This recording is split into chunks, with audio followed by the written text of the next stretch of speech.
Hello and welcome to Daughters of Narcissistic Mothers podcast, your number one podcast for women reclaiming their life by healing mother wounds and stepping into their power. If you are the golden child in the family, this episode is for you. In this episode, you will get to understand what the deepest pain of the golden child is, something that is never spoken of. Listen till the end to know how to recover from having been the golden child your whole life so far. I'm Matilda and I'm your host. I'm an inner transformation mentor supporting women reclaiming their fullness through the one-on-one 10 weeks program and through Reclaim Your Fullness online community. To know more about these offerings, sign up to the newsletter or visit the website womenreclaimingtheirfullness.me. Let me ask you, are you the golden child in the family? Have you thought it was a position of privilege? But you are starting to realize it comes at a cost. Have you heard of the golden child syndrome? It took me a long time to realize I was the golden child in the family dynamic I was living in, and it took me even longer to get in touch with the pain that it had caused me all my life. So in this episode, I want to speak to something that no one ever told me, but that has saved me from being extremely unhappy. And I want to share this with you. But first, let's have a quick look at the signs that you may be the golden child in the family. First, you got praised a lot, while your siblings, if you had any, were either invisible or constantly criticized. Number 2, you were used as the example for everyone to follow. And if you had siblings, of course, you were placed up there as the example for them to follow. Number 3, your achievements were shown off to everyone, even the minor ones. Number 4, there were plenty of resources made available for you. Number 5, you could do no wrong. Number 6, you got the best of everything, first choice in everything, while if you had siblings, they got your scraps. Number 7, your failures were dismissed or blamed on others. And number 8, you may have even been encouraged to bully your siblings, especially the scapegoated one. Now I know I've mentioned a few times siblings. You can be the golden child even if you are an only child. You don't need to have siblings in order to become the golden child in the family. Now, when you put it in a list like this, all of this sounds amazing, doesn't it? I mean, who wouldn't want to be treated like that as a child? Where the scapegoat got all the worst abuse, the golden child lived like a prince or a princess. And yet, having lived through it personally, and having worked with quite a few golden people that have been the golden child in my job, I wouldn't wish it on anyone, because there's a catch. And if you're the golden child in the family, you may have figured this out by now. And the catch is, your freedom is an illusion. You remain the golden child as long as you stay in that tiny box your narcissistic mother has designed for you. The moment you so much as take a small step outside the rules she has set, you fall, and fall hard. You fall from grace. You can actually move from golden child to scapegoat pretty quickly if you don't obey the rules. The role of the golden child is not based on your actual talents or passions. It is bestowed upon you by your narcissistic parent so that they can live through you. It's a role fed by the shame and ambitions of the narcissistic parent who makes your successes their own and lives vicariously through you. The golden child is an extension of the narcissistic parent, a reflection of their image, therefore has to be perfect. The golden child needs to be molded to the idea of perfection the narcissistic parent holds, and there's no space for their authenticity to emerge. And this is a really, really, really painful experience to go through. especially when we start becoming aware of this dynamic, when we start realizing, which it happens quite quickly actually. As a golden child, we realize very, very soon that if we don't stick to the rules, we're gonna fall from grace, we're gonna lose the love, and then we learn to play by the rules. Have you even noticed how your mother would show you off like a prized possession? How your results were bandied around at family gatherings, maybe, or in public occasions? Have you noticed how your mother would be there to take credit for the amazing results that you brought home? Like, could say things like, we sent her to the best schools and now you can see the results. Have you ever noticed how invested your narcissistic parent has been in the aspects of your life that made you successful, but didn't give a damn about other things about you? Let's say you were the superstar in a sport, and that was like the biggest source of pride for your narcissistic parent. But maybe you also liked art.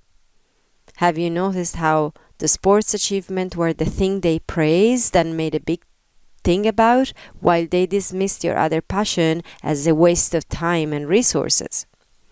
Same could have happened with your studies, for example. Has your narcissistic parent offered you all the available resources if you chose a certain career?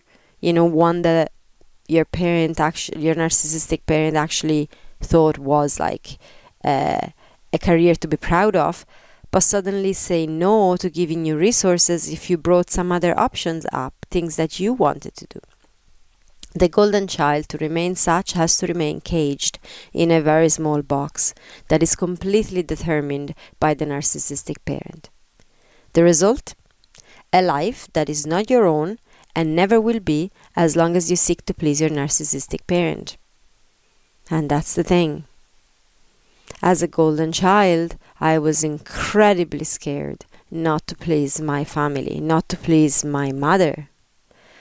Because if I stayed in that box, she gave me some kind of form of love and validation. She gave me attention. She spoke highly of me to other people. And if I didn't, it all went the other way. Like, I was criticized heavily and abused emotionally. So I so wanted to fit in that box. But that was also the most painful part of my life. Not being your authentic self, it is the biggest pain for a human being. So let's look for a moment at the impact of being raised in the role of the golden child. Number 1, perfectionism. Number 2, people-pleasing. Number 3, inflated sense of self. The golden child is the one that can go all the way to become a narcissistic person themselves, because having been in the role of the golden child can bring a sense of very inflated sense of self. Now, this is not a rule. I'm not saying that every golden child is a narcissist. I'm just saying that of all the different ones, that's the one that can run into the risk. And yet, number 4 is very low self-esteem, because you never actually acknowledged or praised for who you really are, but for this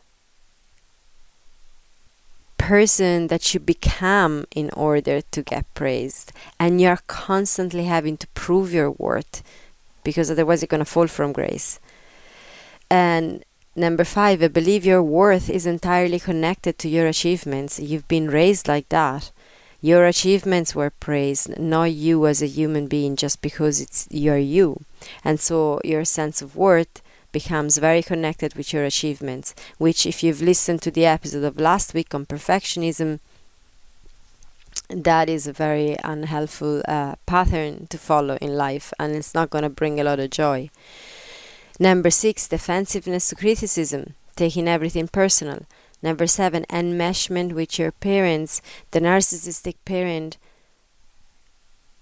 that lives through you, lives through your achievement, lives through your life experience, is going to have this really unhealthy relationship that is completely enmeshed with the golden child, because the narcissistic parent and the narcissistic mother in specific with her daughter is gonna live her life through her daughter in order to feel fulfilled herself, and so it becomes this crazy enmeshed relationship, which again, it's gonna be very unhelpful and very painful to live through.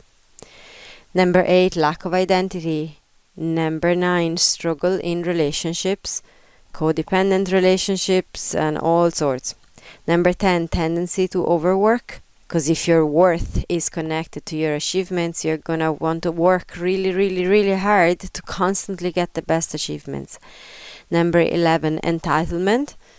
And number 12, indecisiveness, because you may constantly worry to make the wrong decision, because the wrong decision is gonna cause you to fall off grace. And so there's this again, I've been so indecisive, oh my, like ages to make the smallest decisions, because the fear, and again, it comes from the subconscious. Most of the time we're not even aware of it, but the fear to make the wrong decision was so big that I would freeze. So what is the biggest pain of the golden child? So we mentioned quite a bit of stuff, and it's all very painful to live through, but what is the biggest pain of the golden child? The absolute conviction that you are only loved, that you're loved only based on your achievements. Therefore, the complete lack of freedom that comes with that. There is a total lack of freedom when we have this belief that we're inherently unlovable, and the only way to get love is through our achievements. If you stray from the designated path that brought you the love and the validation, you will lose everything. People will reject you, will abandon you, you will lose love, and you will lose the validation the minute that you do something that's actually true for you. And even when you get to realize all of it, that fear still lives and dictates everything from the subconscious. Because like this whole golden child dynamic, I've realized it years ago. And still I find aspects of myself that are still driven by that, despite the amount of work, because it's layered, and there's layers in the subconscious of elements we're not even aware that are there, that are still trying to stick into that small little tiny box that your narcissistic mother, your narcissistic parent designed for you. So you don't know who you are because you were never allowed to be yourself. You had to be what your narcissistic mother or narcissistic parent wanted you to be. That was the only way to get their love. Being perfect, being at the top, being the one that provides for everyone, having the most successful career at what you do, being the best always, pleasing others around you so you get validation, and so on. That has dictated your life and gave you no time to find out who you truly are, where your passions truly lie. Have you noticed how the kick you get from your achievements is short-lived? You know, that kick of feeling energized and feeling good about your achievements is short-lived. You achieve something and you get that bit of energy, and then there's a low and you need to go and achieve some more. Have you noticed how you need to keep being perfect, or else a crippling anxiety comes in? If something is not perfect, if you haven't achieved the biggest achievement, if like so much anxiety takes over. Have you noticed how afraid of failing you constantly feel? Living as the golden child has been crippling, and I get it. It definitely has been crippling for me. It has dictated most of my life in a very, very unhelpful way. It has never brought me joy. Aren't you tired of living in a box made by your narcissistic parent? Wouldn't you love to know who you are? What your true passions are? How amazing you could be at the things that truly light you up? Because if you're that amazing at something, at things that you didn't choose, but your narcissistic mother or your narcissistic parent chose for you when they bestowed this golden child role upon you, imagine how good you're gonna be at the things that actually really light you up. It's gonna be a gift to the world what you're gonna be bringing. Imagine the freedom of being able to choose your life instead of having to fit the mold that was designed for you by others. How do we repair after a lifetime of being the golden child? And this is something that I was never told by anyone. I had to figure it out by myself. But it has saved me, and it has helped me a lot. There is one remedy for the golden child. And that one remedy is allowance. And you're gonna go, what? That's it? You've done all this episode, you stirred it up this much, and then all you're giving me is this allowance? Yes, that's exactly it, allowance. And by allowance, I'm not talking about the spoiled, I'm allowed to do everything, I'm allowed to whatever I please, superficial kind of allowance. You probably got a lot of that as a golden child, because we said that you were allowed to pretty much do anything within that box that they decided to put you in, but within that container you probably got a lot of allowance. By allowance, I'm talking about reclaiming your right to be allowed to be yourself. Allowance to explore what it means to be yourself. Allowance to play and experiment. You are allowed to disappoint your narcissistic parent or your narcissistic mother. Boy, did you ever feel allowed to do that? Because I never did. I've lived nearly 40 years feeling I was not allowed to disappoint my mother in any way, shape, or form. And actually to just realize I am allowed to disappoint her was a very liberating feeling. You're allowed to feel that your narcissistic parents' dreams are not your dreams. You're allowed to want something different for yourself than the career or set of criteria they laid out for you. You're allowed to take that course that your mother told you was a waste of time and money, but you knew you loved. You're allowed to be an artist, for example, even if your mother wanted you to, be whatever else, fill the blank.